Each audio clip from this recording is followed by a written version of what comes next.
Hi, this is your girl Jodi with the JodiAsmr, and tonight we are going to be reading Psychosis. And before we get started, if you would please hit that subscribe button, I would appreciate it greatly.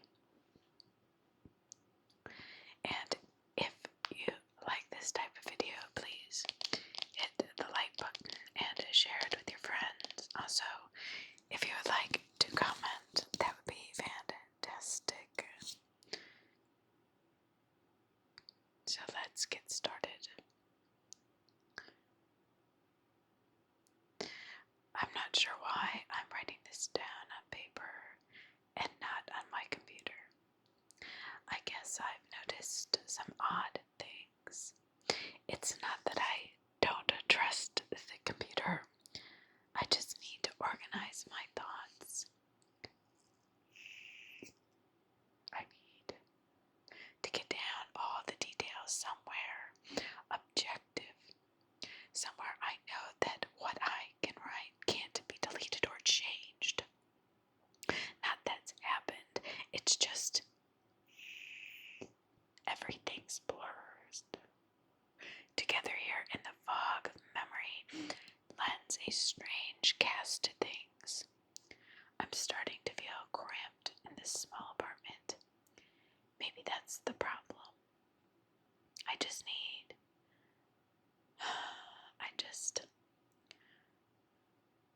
don't know what I need. I just had to go and choose the cheapest apartment.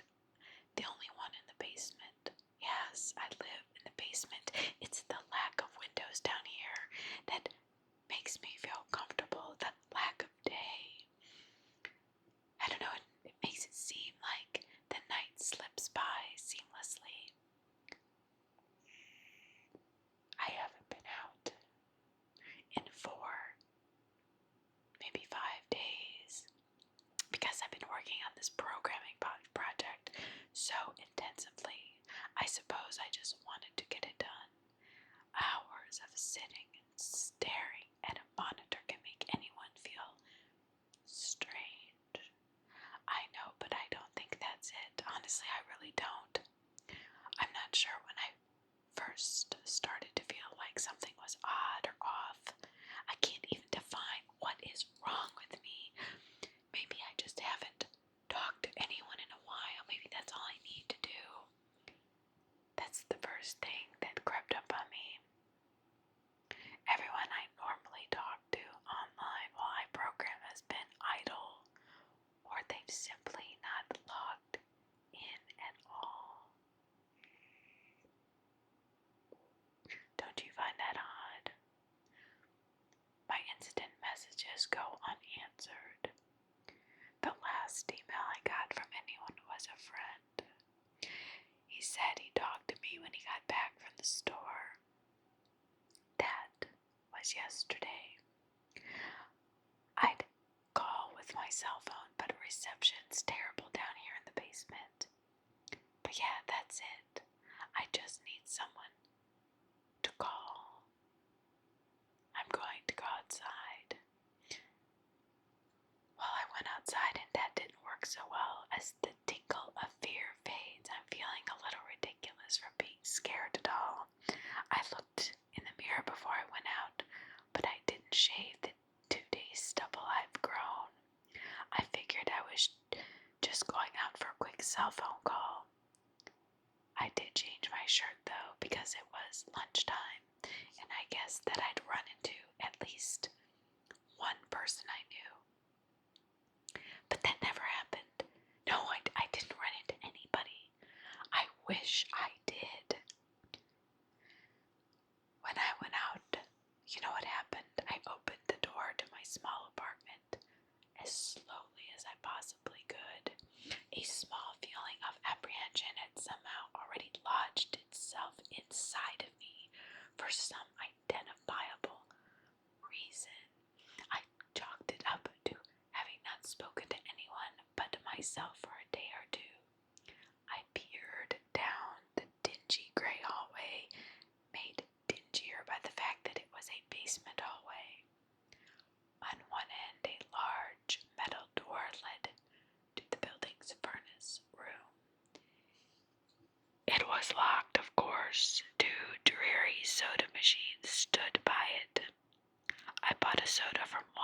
first day I moved in, but it had a 2-year-old expiration date. I'm fairly sure nobody knows these machines are even down here, or my cheap landlady just doesn't care to get them restocked. But I find that odd as well. I closed my door softly and walked the other direction, taking care not to make a single sound. I have no idea why I chose to do that, but it was fun giving in to the strange impulse not to break the droning hum of the soda machines, at least for the moment. I got to the stairwell and took the stairs up to the building's front door. I looked through the heavy door's small square window and received quite the shock. It was definitely not lunchtime. City gloom hung over the dark street outside, and the traffic lights at the intersection in the distance blinked yellow. Dim clouds, purple and black from the glow of the city, hung overhead. Nothing moved, nothing, save the few sidewalk trees that shifted in the wind. I remember shivering, though I wasn't cold. Maybe it was the wind outside. I could vaguely hear it through the heavy metal door, and I knew it was that unique kind of late night wind, the kind that was constant, cold, and quiet, except for the rhythmic music it makes as it passes through the countless unseen tree leaves. I decided not to go outside. Instead, I lifted myself onto the door's little window and checked the signal meter. The bars filled up the meter, and I smiled. Time to hear someone else's voice, I remember thinking, relieved. It was such a strange thing to be afraid of absolutely nothing. I shook my head, laughing at myself silently. I hit speed dial for my best friend Amy's number and held the phone up to my ear. It rang once, but then it stopped. Nothing happened. I listened to silence for a good 20 seconds or more. But then I hung up. I frowned and looked at the signal meter again. The bars were still full. I went to dial her number again, but then my phone rang in my hand. Startling me, I put it to my ear. "Hello," I asked.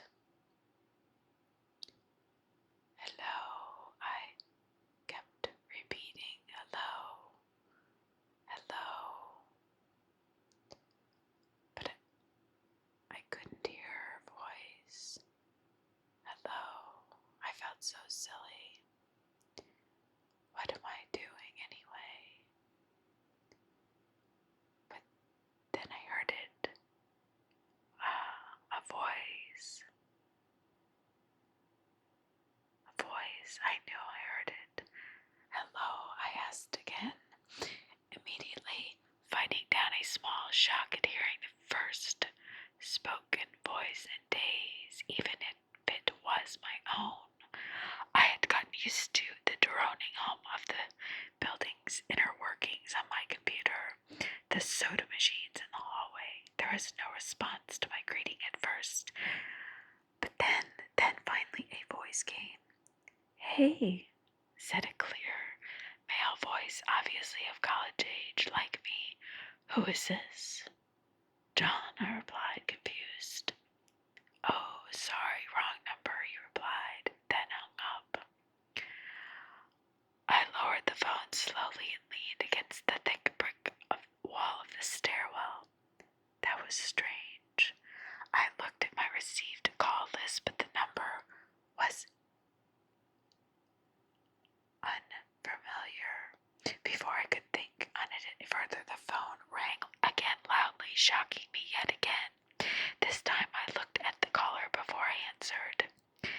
Another unfamiliar number. This time I held the phone up to my ear but said nothing. I heard nothing but the general background noise of a phone. But then a familiar voice broke my attention. John? John? Was a single word in Amy's voice. I breathed a sigh of relief. Hey, it's you, I replied. Who else would it be? She responded. Oh, the number. I'm at a party on 7th Street and my phone died just as you called me. This is someone else's phone, obviously. Oh, okay, I said. Where are you? She asked. My eyes glanced over the drab, whitewashed cylinder block walls and the heavy metal door with its small window. I'm at my building, I sighed. Just feeling cooped up. I didn't realize it was so late. You should come here, she said, laughing. Nah, I don't feel like looking for some strange place by myself in the middle of the night, I said, looking out the window at the silent, windy street that secretly scared me just a tiny bit. I think I'm just going to keep working or go to bed. Nonsense, she replied. I can come get you. Your building is close to 7th Street, right? How drunk are you? I asked lightheartedly. You know where I live. Oh, of course, she said abruptly. I guess I can't get there by walking, huh? You could if you wanted to waste half an hour, I told her. Right, she said. Okay, I have to go. Good luck with your work. I lowered the phone once more, looking at the numbers flash as the call ended. Then the droning silence suddenly reasserted itself in my ears. The two strange calls in the eerie street outside just drove home my aloneness in this empty stairwell. Perhaps from having seen too many scary movies, I had the sudden, inexplicable idea that something could look in the door's window and see me. Some sort of horrible entity that hovered at the edge of aloneness, just waiting to creep up on unexpected people that strayed too far from the other human beings. I knew the fear was irrational, but nobody else was around. I jumped down the stairs, ran down to the hallway into my room, and closed the door as swiftly as I could while staying absolutely silent. Like I said, I feel a little ridiculous for being scared of nothing, and the fear has already faded. Writing this down helps a lot. It makes me realize that nothing is wrong. It filters out half-formed thoughts and fears and leaves only cold, hard facts. It's late. I got a call from a wrong number and Amy's phone died, so she called me back from another number. Nothing strange is happening. Still, there was something a little bit off about that conversation. I know it could have just been the alcohol she'd had. Or was it even her that seemed off to me?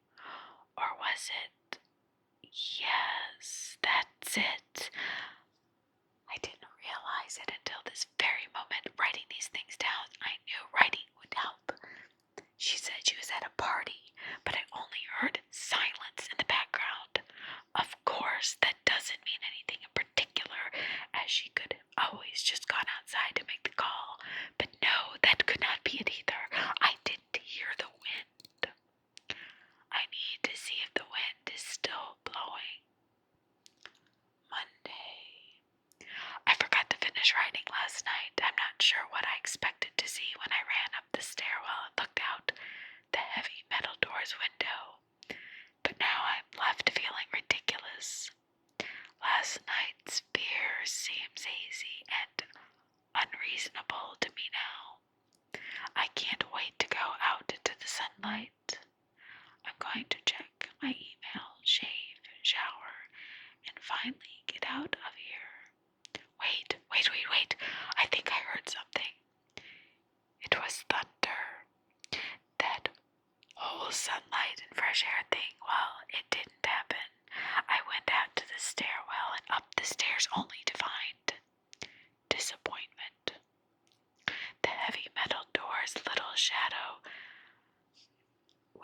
showed only flowing water as torrential rain slammed against it. Only a very dim, gloomy light filtered in through the rain, but at least I knew it was daytime. Even if it was a gray, sickly, wet day, I tried looking out the window and waiting for the lightning to illuminate the gloom. But the rain was way too heavy, and I couldn't make out anything more than vague, weird shapes moving at odd angles in the waves washing down the window.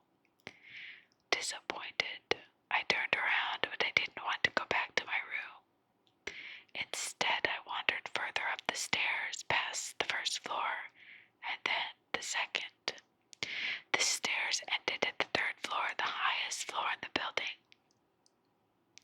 I looked through the glass that ran up the outer wall of the stairwell, but it was that warped, thick kind that scatters the light, not that there was much to see through the rain to begin with.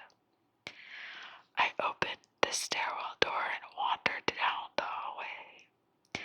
The 10 or so thick wood doors painted blue a long time ago were all closed.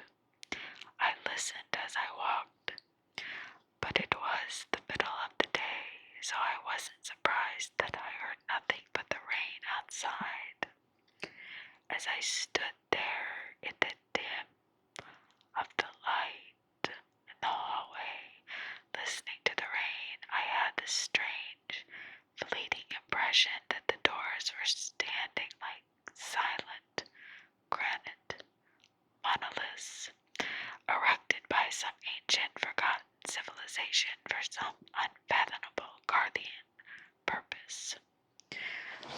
Lightning flashed, and I could have sworn that for just a moment the old grainy blue wood looked like rough as stone. I laughed at myself for letting my imagination get the best of me, but then it occurred to me that the dim gloom and the lightning must mean there was a window somewhere in the hallway. A vague memory surfaced, and I suddenly recalled that the third floor had an alcove and an inset window halfway down the floor's hallway. Excited to look out into the rain and possibly see another human being, I quickly walked over to the alcove, finding the large, thin glass window.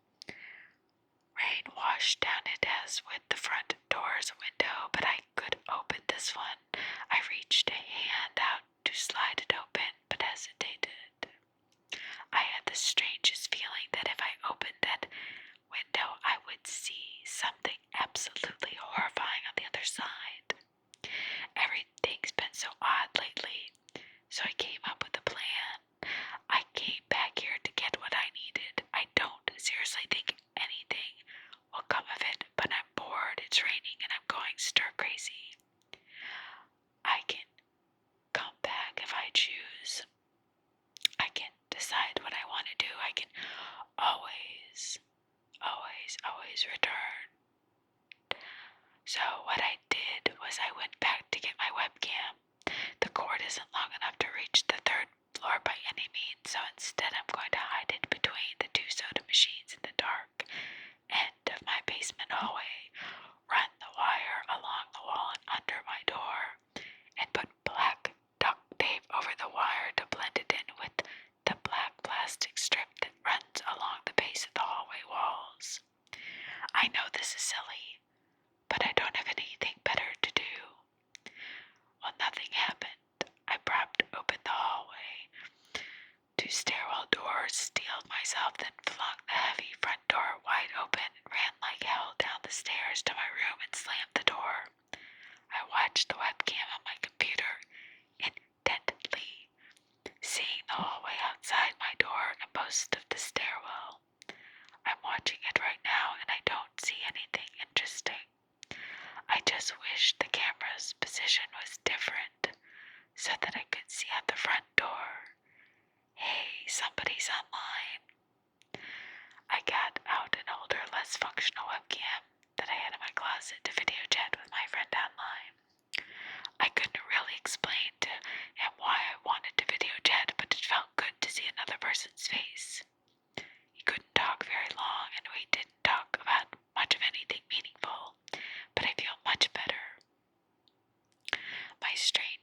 hours almost passed. I would feel completely better, but there was something odd about our conversation. I know that I've said that everything has seemed odd, but it does. It all feels so odd. But still, he was very vague in his responses. I can't recall one specific thing that he said. No particular name, no particular place or event, but he did ask for my email address to keep in touch. Wait, I just got an email. I'm about to go out. I just got an email from Amy that asked me to meet her for dinner at the place we usually go to. Well, we usually go to pizza, and I do love pizza. I've just been eating random food from my poorly stocked fridge for days, so I can't wait. Again, I feel ridiculous about the odd couple of days I've been having. I should destroy this journal when I get back. Oh, another email. Oh my God, I almost left the email and opened the door. I almost opened the door, but I read the email first. It was from a friend I hadn't heard from in a long time, and it was sent to a large number of emails that must have been every person he had ever saved in his address list. It had no subject, and it said simply, "Seen with your own eyes, don't trust them, they." What the hell is that supposed to mean? The words shocked me, and I keep going over and over them in my mind. Is it a desperate email sent just as something happened? The words are obviously cut off without finishing. On any other day, I would have dismissed this as spam from a computer virus or something, but the words seen with your own eyes. I can't help but read this over and over and over and think back on the past few days and realize that I have not seen another living being with my own eyes or talked to another person face to face. The webcam conversation with my friend was so strange, so vague, so eerie. Now that I think about it, was it eerie? Or is the fear clouding my memory? My mind toys with the progression of events I've written here, pointing out I have not been presented with one single fact that I did not specifically give out unsuspectingly. The random, quote-unquote, wrong number that got my name, and the subsequent strange return call from Amy. Was it Amy, the friend that asked for my email address, the friend that asked me to pizza, where we always meet? Was she testing me? I messaged him first when I saw him online, and then I got my first email a few minutes after that conversation. Oh my God, that phone call with Amy. I said at the phone, I said that I was within half an hour's walk of 7th Street. They know I'm here alone. What if they're trying to find me? Where is everyone else? Why haven't I seen or heard anyone in days?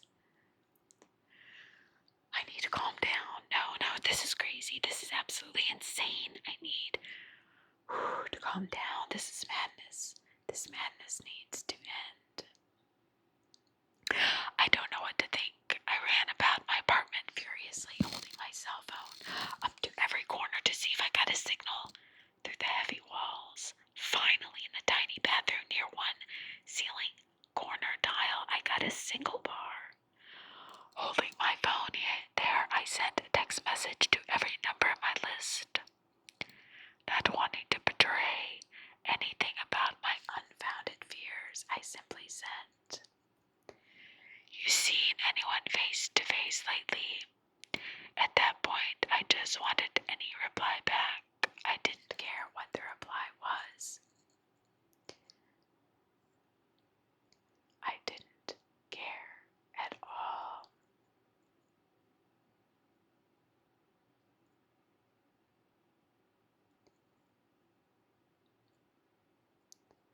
There was terror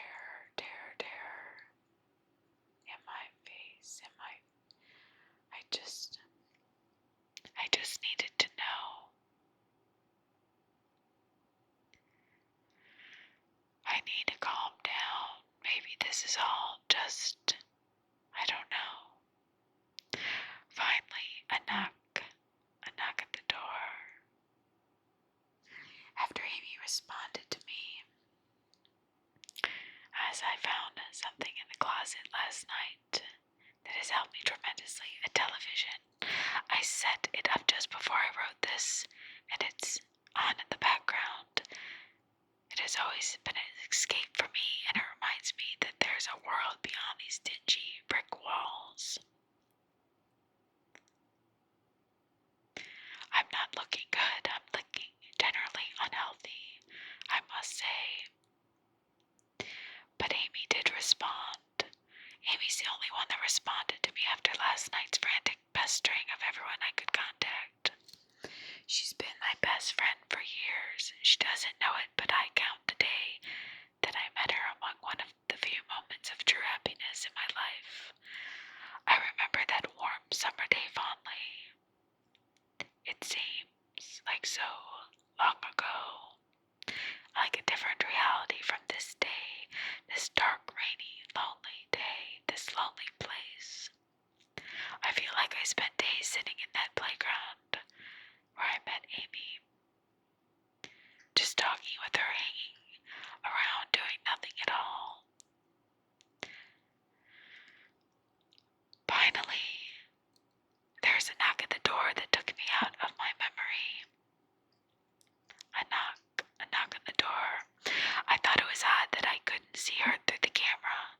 I hid between the two soda machines. I figured that it was bad positioning, like when I couldn't see out the front door. I should have known. After the knock, I yelled through the door, jokingly, that I had a camera between the soda machines because I was embarrassed myself that I had taken this paranoia so far. After I did that, I saw her image walk over to the camera and look down at it. She smiled and waved. "Hey," she said to the camera brightly, giving it a wry look. "It's weird, I know," I said into the mic attached to my computer. "I've had a weird few days." "You must have," she replied. "Open the door, John." I hesitated. How could I be sure? "Hey, humor me a second, dear," I told her through the mic. "Tell me one thing about us. Just prove to me you're you." She gave the camera a weird look. All right," she said, slowly thinking. "I know. We met randomly at a playground when we were both way too old to be there." I sighed deeply as reality returned and fear faded. God, I've been so ridiculous. Of course it was Amy. That day wasn't anywhere in the world except in my memory.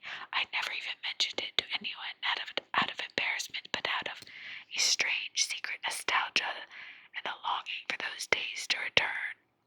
If there was some unknown force at work trying to trick me, as I feared, there was no way they could know about that day. "All right, I'll explain everything," I told her. "I'll be right there."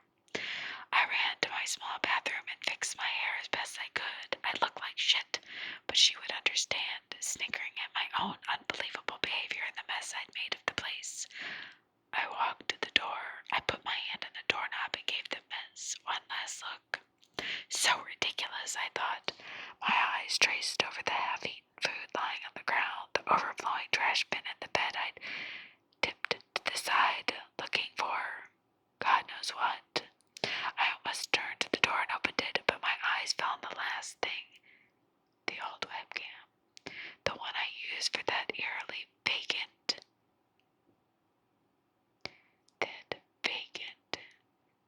chat with my friend. Its silent black sphere lay haphazardly tossed to the side. Its lens pointed at the table where the journal lay. An overwhelming terror took me as I realized that if something could see through that camera, it would have seen what I just wrote about that day. About meeting Amy. I asked her for any one thing about us. She chose the only thing in the world that I thought that they or it did not know. But it did. It did know. It could have been watching me the whole time. I didn't open the door. I screamed in uncontrollable terror. I stomped on the old webcam on the floor. The door shook and the doorknob tried to turn, but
says I've acted like a madman, and all of this is the extreme convergence of probability.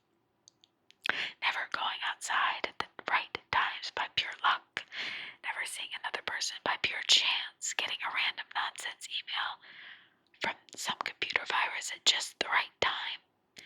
But does that ever happen? I mean, the probability of that is crazy, because there's the other side of it.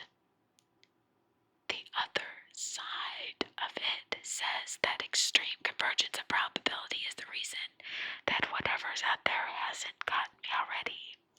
I keep thinking I never opened the window on the 3rd floor. I never opened the front door until that incredibly stupid stunt with the hidden camera, after which I ran straight to my room and slammed the door. I haven't opened my own solid door since I flung open the front door of the building. Whatever's out there, if anything's out there, may never made an appearance in the building before it opened the front door. Maybe the reason it wasn't in the building already was that it was elsewhere getting everyone else, and then it waited until I betrayed my existence by trying to call, by trying to reach out, by trying to get a hold of Amy, a call which didn't work until it called me and asked me my name. Terror literally overwhelms me every time I try to fit the pieces of this nightmare together. It doesn't make sense. That email, short, cut off. Was it from someone trying to get a word out? Some friendly voice desperately trying to warn me before it came? Seen with my own eyes, don't trust them. Exactly what I've been so suspicious of. It could have masterful control of all things electronic, practicing its insidious deception to trick me into coming outside. Why can't it get in? It knocked on the door. It must have some solid presence. The door, the image of those doors in the upper hallway, as guardian monoliths, flashes back in my mind every time I trace this path of thoughts.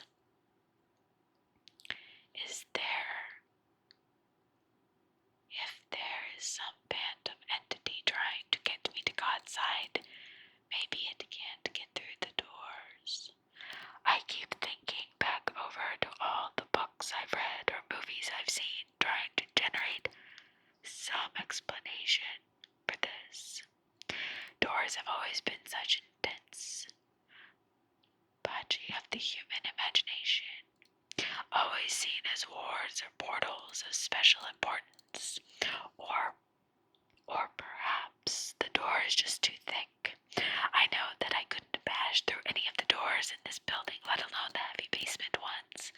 Aside from that, the real question is, why does it even want me? If it just wanted to kill me, it could have done it in a number of ways, including just waiting until I starved to death. What if it doesn't want to kill me? What if it has some far more horrific fate in store for me? God, what can I do to escape this nightmare? Oh my God, there's a knock on the door. I told the people on the other side of the door I need a minute to think. I'll come out. I'm really just writing this down so I can figure out what to do. It's a psychiatrist, or so it claims. Maybe the voices are faked electronically. Maybe there's speakers outside, simulating human voices. Did it really take 3 days to come talk to me if it is a psychiatrist? The psychiatrist's claim could be pretty convincing if I decided to think this has all been a crazy misunderstanding and not some entity trying to trick me into opening the door. The psychiatrist had an older voice, authoritarian but still caring. I must say I did like it. I'm desperate just to see someone with my own eyes. He said I have something called Psychosis, and I'm just one of a nationwide epidemic of thousands of people having breakdowns triggered by a suggestive email that got through somehow. I swear he said got through somehow. I swear I think he means spread through the country inexplicably, but I'm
or being out there wants me to open the door so it can capture me for some horrible fate worse than death. It would be foolish, after hearing that explanation, to stay in here until I starve to death just spite the entity that might have got everyone else. It would be foolish to think that, after hearing that explanation, I might be one of the last people left alive on an empty world, hiding in my secure basement room, spitting some unthinkable, deceptive entity just by refusing to be captured. It's a perfect explanation for every single strange thing I've ever heard or seen. And I have every reason in the world to let all of my fears go and open this damn door. That's exactly why I'm not going to. How can I be sure? How can I know what's real and what's deception? All of these damn things with their wires and their signals and their places that they originate from, unseen origin, they're not real. I can't be sure. Signals through camera, fake video, deceptive phone calls, emails, even the television line broken on the floor. How can I possibly know it's real? Just signals, waves, light, the door. It's bashing on the door, it's trying to get in. What insane mechanical contrivance could it be? Using to stimulate the sounds of men attacking the heavy wood so well. At least it's finally see it with my own eyes. There's nothing left in here for it to deceive me with. I've ripped apart everything else. I can't deceive my eyes, can it? See with your own eyes, don't trust them, they wait. Was that desperate message telling me to trust my eyes or warning me about my eyes too? Oh my God, what's the difference between a camera and my eyes? They both turn light into electrical signals. They're the same. I can't be deceived. I have to be sure. Date unknown. I calmly asked for paper and pen, day in and day out, until it finally gave them to me. Not that it matters. What am I going to do? Poke my eyes out. The bandages feel like part of me now. The pain is gone. I figured this will be one of my last chances to write legibly. As without my sight to correct mistakes, my hand will slowly forget the motions involved in writing. This is a sort of self-indulgent. This writing is a relic of another time, because I'm certain everything, everyone, every piece of everything else is left in this world is dead, or something far worse. I sit against the padded wall day in and day out. The entity brings me food and water. It masks itself as a kind nurse, as an unsympathetic doctor. I think it knows that my hearing has sharpened considerably now that I live in darkness. It fakes conversations in the hallways on the off chance that I might overhear. One of the nurses talks about having a baby. One of the doctors lost his wife in a car accident. None of it matters. None of it is real. None of it gets to me, not like she does. The worst part, the part I almost can't handle, that thing comes to me, masquerading as Amy. Its recreation is perfect. It sounds exactly like Amy, feels exactly like her. It even produces a reasonable fake reel of tears that it makes me feel on its lifelike cheeks. When it first dragged me here, it told me all the things I wanted to hear. It told me that she loved me and that she always loved me, that I didn't understand why I did this, that we could still have a life together if only I would stop insisting that I was being deceived. I wanted me to believe. No, it needed me to believe that she was real. I almost fell for it, I really did. this time. In the end, though, it was all too perfect, too flawless, too real. The false Amy used to come every day and then every week and finally stopped coming altogether. But I don't think the entity will give up. I think the waiting game is just another one of its gamuts. I will resist it for the rest of my life if I have to. I don't know what will happen to the rest of the world, but I do know that this thing needs me to fall for its deceptions. If it needs that, then maybe, just maybe, I'm a thorn in its agenda. Maybe Amy is still alive out there. Some were kept alive only by my will to resist the deceiver. I hold on to that hope, rocking back and forth in my cell to pass the time. I will never give in. I will never break. I am a hero. The doctor read the paper the patient had scribbled on. It was barely readable, written in the shaky script of one who could not see. He wanted to smile at the man's steadfast resolve, a reminder of the human will to survive, but he knew that the patient was completely delusional. After all, a sane man would have fallen for the deception long ago. The doctor wanted to smile. He wanted to whisper words of encouragement to the delusional man. He wanted to scream, but the nerve filaments wrapped around his head and in his eyes made him do otherwise. His body walked into the cell like a puppet, told the patient once more that he was wrong, and that there was nobody trying to deceive him. I hope you enjoyed that reading of Psychosis. That ending was fantastic. Fantastic.